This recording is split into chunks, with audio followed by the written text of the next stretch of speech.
যেই বক্তা বক্তব্য দিলে লক্ষ লক্ষ মানুষ 2 দিন আগে গিয়ে সিরিয়াল ধরে বসে থাকে, আল্লাহর কসম, ওয়াল্লাহি ওয়াল্লাহি, আল্লাহর কসম, অহংকার করতেছি না, কাবার মালিকের কসম, ওয়াল্লাযী নাফসি বিয়াদি, যার হাতে আমার প্রাণ, আল্লাহর কসম করে বলতেছি, ওই বক্তা এত লক্ষ কোটি ফ্যান ফলোয়ারের মালিক, অস্বীকার করব না।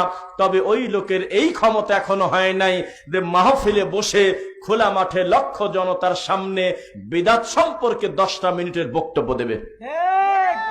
সমাজে প্রচলিত 10টা শিরিকের নাম মুখ দিয়ে বলবে, এ কথা বলে যদি তার ওই জনপ্রিয়তা ঠিক থাকে, আমি আর জীবনে বক্তব্য দেব না। নিউট্রাল বক্তব্য দিয়ে চলে যাচ্ছে, এটাও ঠিক ওটাও ঠিক।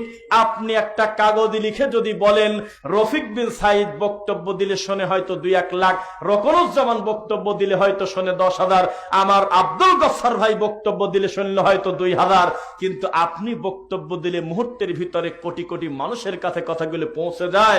আপনি খালি মুখ দিয়ে বলে দেন মিলাদ পড়া বেদাত।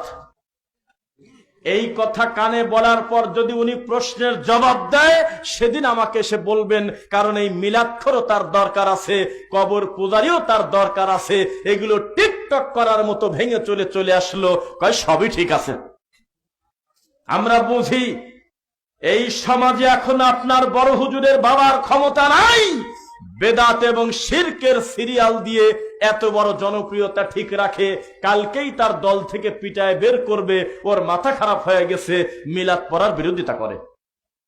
আপনার ওই রকেট হুজুর, যেই হুজুর অদ্ভুত নোংরা ফাহেসা কথা ছাড়া স্টেজে জালসা বক্তব্য জানে না, এই লোকটাকে খালি এসে বলেন তাবিজ নেওয়া শিরিক, পীর ফকিরের মুরিদের নীতি শিরিক, মাজারে যাওয়া যাবে না, মাজারে সিন্নি খাওয়া যাবে না, নবী মাটির তৈরি, আল্লাহ ছাড়া কেউ গায়েবের মালিক না, কবরে খেজুরের ডাল গাড়া যাবে না, চারপাশে 4টা কুল পরা যাবে না, হাত তুলে মুনাজাত নামাজের পর সবাই মিলে করা যাবে না।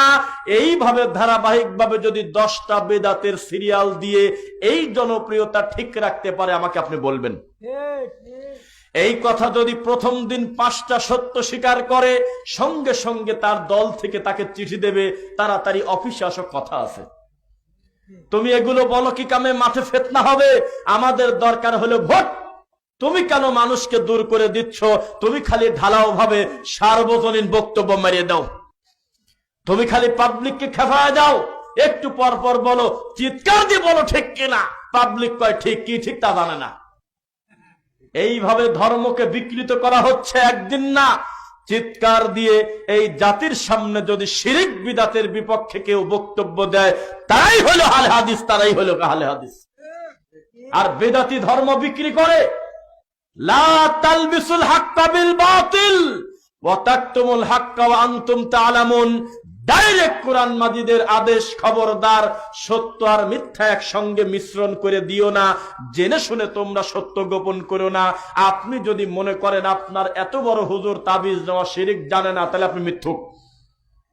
আপনি যদি বলেন যে মিলাদ পড়া বেদাত, এইটা আপনার এই বড় হুজুর জানে না, তাহলে আপনি মিথ্যুক। সব জানে, কিন্তু জানাটা যদি প্রকাশ্যে বলতে যায়, মুহাম্মদ সাল্লাল্লাহু আলাইহি ওয়াসাল্লামের মতো তাকে দেশ ছাড়তে হবে।